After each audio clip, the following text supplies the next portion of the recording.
Hola a todos, una vez más bienvenidos al canal de Filósofo 777.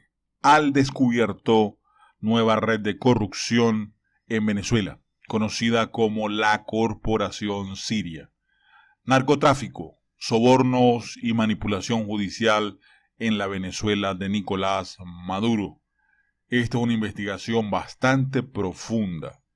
Tarek El Aissami, Elias Jagua, Tarek William Saab y Ayman el-Trudy comandan el grupo criminal con gran peso en los tribunales del régimen bolivariano. Para septiembre de 2019, los 4 grupos o feudos de la delincuencia organizada que gobiernan a Venezuela son: 1. El primer grupo, conocido como la Cúpula, liderada por Nicolás Maduro, Cilia Flores y sus asesores cubanos. 2. El mal llamado Cartel de los Soles, para ser más precisos, el alto mando militar de la Fuerza Armada Nacional Bolivariana. Al frente de ellos se encontraría nada más y nada menos que Diosdado Cabello. La tenebrosa Corporación Siria, liderada por Tarek Zaidan el-Aissami Madaf, vicepresidente del área económica. Y el cuarto grupo, la Corporación Familiar Diosdado Cabello. Así es. Esos son los 4 grupos delincuenciales con alto peso en Venezuela. Si no los conocía, te los presento el día de hoy. Cada uno de ellos cumple con los estándares de la Unión Europea para ser calificados como grupo de delincuencia organizada. Ahora vamos a hablar de la Corporación Siria. Es el tercer grupo político devenido en organización de delincuencia organizada, plenamente articulado con las estructuras formales del poder en Venezuela. Es quizás el más siniestro de los 4 feudos por sus articulaciones, no solo con el terrorismo internacional, principalmente con Hezbollah y Hamas, sino también en otro grupo extremo nacional, con las grandes bandas delictivas, bandas venezolanas llamadas megabandas, con las cuales intentan monopolizar el narcotráfico, el microtráfico, el menudeo y la venta local de cocaína.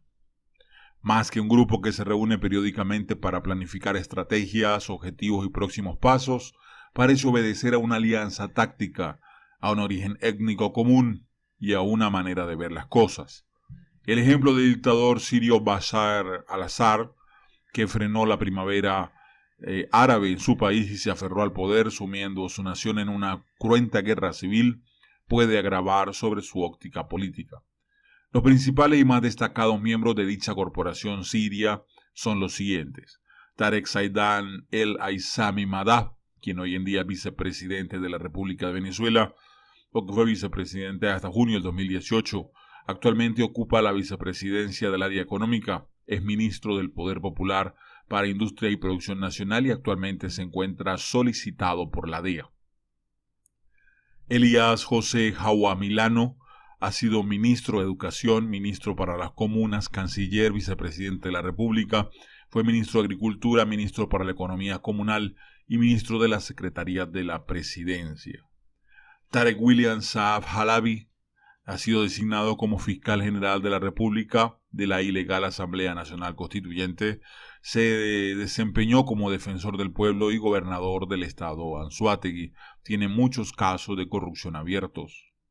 Ayman el-Trudy Dawara, exministro de Transporte y Obras Públicas, es ministro de Planificación. Los valores que están en esta corporación pueden reconocer y admirar en el dictador sirio Bashar al-Assad son las siguientes: cierta visión ideológica pragmática de izquierda. Estados Unidos es el gran enemigo con afinidad antiimperialista. Rechazo a los valores occidentales. Una minoría puede imponerse para gobernar todo un país. Una minoría puede mantenerse en el poder a sangre y fuego. Ningún apego a principios democráticos. Fanatismo político. El costo de vidas humanas o destrucción material es intrascendente. El apoyo global a los grupos terroristas con afinidades. Contar o esperar siempre con el apoyo internacional de Rusia. El apoyo incondicional de sus leales seguidores y compañeros de origen étnico. Manejan un sentido de clan o tribal. Mantienen América Latina como territorio de financiamiento de grupos terroristas del Medio Oriente y zona de descanso para los líderes. La musulmanización gradual de América Latina, tomando como partida a Venezuela. Además de las creencias o ideales compartidos, la relación entre los gobiernos de Bashar al-Assad y Hugo Chávez, luego seguido por Nicolás Maduro, antes de que estallara la guerra civil en Siria, Mucho antes de que la corporación siria emergiera como un grupo con fuerza propia en Venezuela, ya se había establecido con una fuerte empatía entre los respectivos gobiernos. El presidente Hugo Chávez visitó 3 veces Siria. La primera vez fue en agosto del 2006, luego en septiembre del 2009 y finalmente en octubre del 2010. Por su parte, Bashar al-Assad y su esposa visitaron Caracas en junio del 2010. En esa oportunidad, Chávez le entregó a su colega sirio una réplica de la espada del libertador Simón Bolívar. Entre los gobiernos de Siria y Venezuela se han firmado 30 tratados conocidos. A Chávez se le otorgó el doctorado honoris causa en Relaciones Internacionales en la Universidad de Damasco y gozaba de gran popularidad en ese país. Todavía se recuerda el baño de masas que recibió en la provincia de Azuguaidá, en donde como máxima expresión de afecto local una masa de jubilosos levantó en vilo el auto en el que se trasladaba el fallecido presidente venezolano.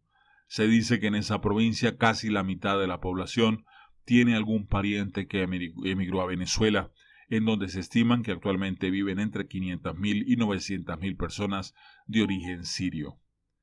La relación actual entre Caracas y Damasco fue tan estrecha que incluso se llegó a establecer un vuelo semanal directo entre ambas capitales, hecho que levantó suspicacia internacional. En el año 2012, en plena guerra civil en Siria, la hermana de Bashar al-Assad salió del país luego del asesinato de su marido en un atentado y se refugió en Venezuela con sus 5 hijos por varias semanas. El líder indiscutible de dicha corporación siria es Tarek el-Aissami, joven dirigente universitario de línea dura de la extrema izquierda, nacido en Mérida, un tipo considerado de armas tomar, violento, peligroso, relacionado con actividades criminales, con robo de vehículos desde que era líder estudiantil en la Universidad de los Andes en Mérida.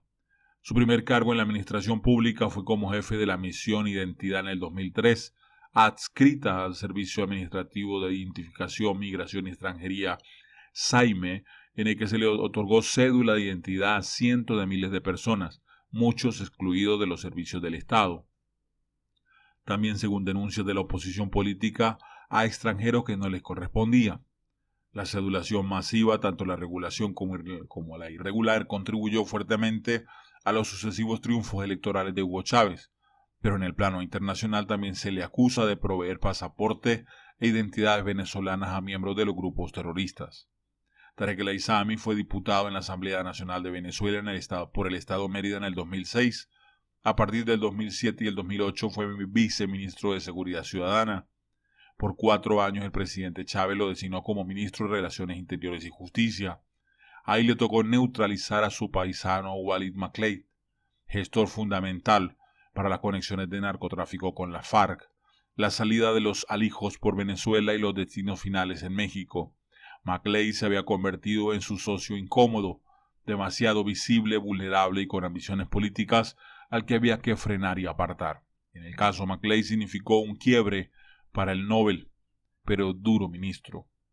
Existían relaciones familiares, entre ellos el narcotraficante hacía gala de la amistad con un hermano de Tarek el-Aissami, pero privó la obediencia de la decisión al presidente Chávez y el ministro cumplió escrupulosamente su misión encomendada.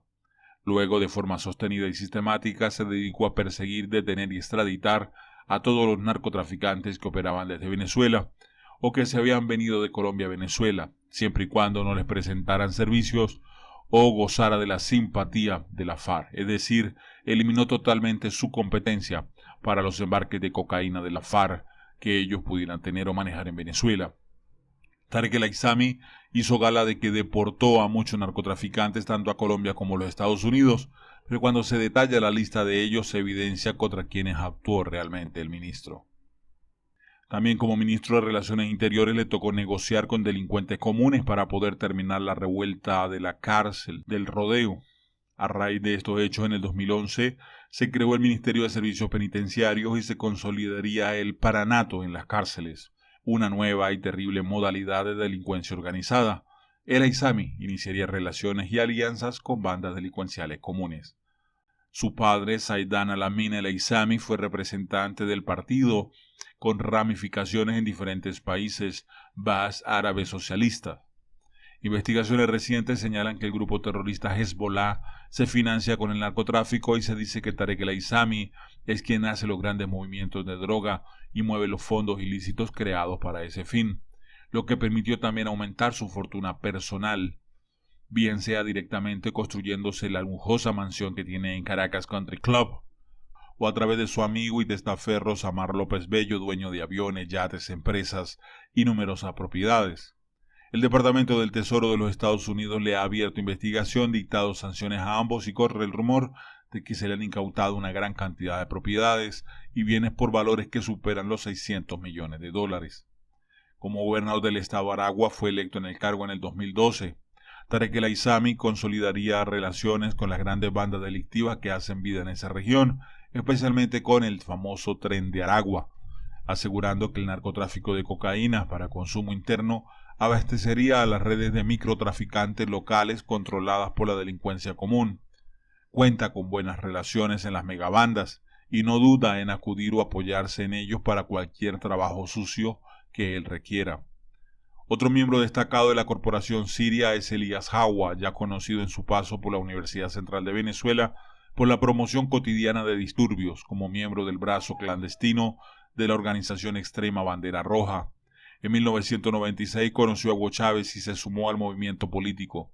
Hawa se ha desempeñado como ministro de la Secretaría de la Presidencia del 2000 al 2001, fue ministro para la Economía Comunal del 2003 al 2006, ministro de Agricultura y Tierra del 2006 al 2010, vicepresidente de Venezuela del 2010 al 2012, canciller en el 2013 y 2014, ministro para las Comunas y Movimientos Sociales 2014-2015, diputado en la Asamblea Nacional para septiembre del 2017, fue ministro de Educación.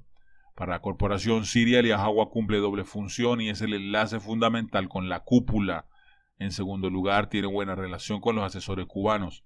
También formó parte de la jefatura del Frente Francisco de Miranda, que adiestró a 600 jóvenes venezolanos en Cuba y manejaban en Venezuela, antes de la crisis generada, la revista y canales de televisión Columbeia, así como un aparato semiclandestino que se activaba siempre en todos los procesos electorales. Otro de los integrantes es Tarek William Saab, quien fue nombrado ilegalmente fiscal general de la República para sustituir a Luisa Ortega, cuando ésta comenzó a distanciarse del régimen.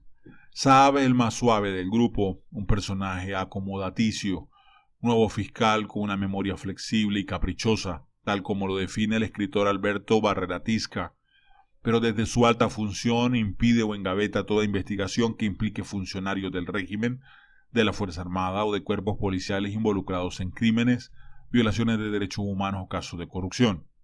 Además, junto con el presidente del Tribunal Supremo de Justicia, el asesino de Michael Moreno, mantienen sumiso al sistema judicial venezolano, a la cúpula. Silencian y evitan darle curso a expedientes o avalan los forjados contra ciudadanos opositores, dan un aparente sesgo de legalidad al régimen. El fiscal nombrado ilegalmente privilegia y beneficia a todos sus paisanos, o a los recomendados, o a los señalados por el poderoso tocayo Tarek el-Aissami. Considera que debe dar entrevistas que satisfagan su ego y aparentan normalidad en Venezuela, pero acostumbraba a los periodistas complacientes de la televisión oficial o del canal Telesur, cuando asiste a medios internacionales, estas no siempre le salen bien, como el caso de las entrevistas con CNN en español que le hizo el argentino periodista Marcelo Lombardi el 19 de mayo del mes pasado. Una pregunta: ¿por qué está detenido entonces el diputado Zambrano y no el señor Guaidó? ¿Cuál es la diferencia entre ambos? En ese momento Tarek titubeó, hizo silencio. Bueno, los tiempos históricos, los tiempos de la política, y los determina la investigación en curso. En este caso ya se le ha descrito muy brevemente, porque el programa es corto y simple, y llanamente se lo vuelvo a decir. Y esas fueron las respuestas. ¿Por qué da la impresión de que usted no se ha atrevido? Está al margen de la ley. Entonces, ¿por qué no lo detuvieron? Sí, hubo un silencio, un titubeo, y dijo, bueno, si siguen pensando así, yo de verdad no. Perdón, fiscal, ¿usted considera que Juan Guaidó está fuera de la ley? ¿Por qué razón no lo ha detenido? Sí, un silencio, titubeo. El hecho de que no haya sido detenido no significa que no esté judicializado. Esas fueron las palabras ante dicha entrevista, que causaron risa, vergüenza y, bueno, la crítica presente. Otra figura importante en la corporación siria es Ayman el-Trudi. Se presenta como el de ideología de extrema izquierda más dura. Gran amigo del español Juan Carlos Monedero, fue cofundador del partido español Podemos. La fuerte credencial del Trudi no quitan de que existan acusaciones de enriquecimiento ilícito en contra de familiares muy cercanos por el caso Odebrecht. Además de los 4 destacados miembros de la corporación siria, en Venezuela circula la información de cerca de 20 funcionarios de altos y medios en puestos de gobierno igualmente de origen sirio o del Medio Oriente, así como los mismos familiares como Haifa El Aizami, hermana del vicepresidente de Economía, quien se desempeña como embajadora de Venezuela ante la Corte Penal Internacional de La Haya. La corporación siria maneja narcotráfico y microtráfico, tráfico de influencias, soborno, sobreprecio, manipulación en tribunales y la justicia, así como todo un engranaje con las megabandas delincuenciales comunes de la zona central del país, responsable de muchos asesinatos, secuestros y extorsión. La relación con el grupo del dictador Bashar al-Assad es tan estrecha que, según algunos rumores, estos habrían enviado hace pocos días un pequeño contingente de hombres a Venezuela para reforzar la seguridad personal de Tarek El Aizami. La corporación siria le asegura a la cúpula una puerta de entrada de contactos y simpatía internacional entre grupos, partidos o gobiernos del Medio Oriente, tanto en Siria, Irán o Turquía, así como la posibilidad de nuevas operaciones financieras, comerciales y clandestinas con organizaciones de esos países. Si todavía te preguntas por qué razón no ha caído Nicolás Maduro y qué es lo que lo sostiene, te acabo de dar una respuesta clara y concisa. Déjame en la caja de comentarios tu opinión. Espero que hayas visto este video hasta el final. Y si te gusta, regálame un like que no te cuesta absolutamente nada. Te habló tu hermano y amigo Filósofo 777. Si aún no te has suscrito al canal, te pido que te suscribas y que le des clic a la campanita. Un abrazo rompecostillas, 1000 bendiciones y atentos que viene más información como esta.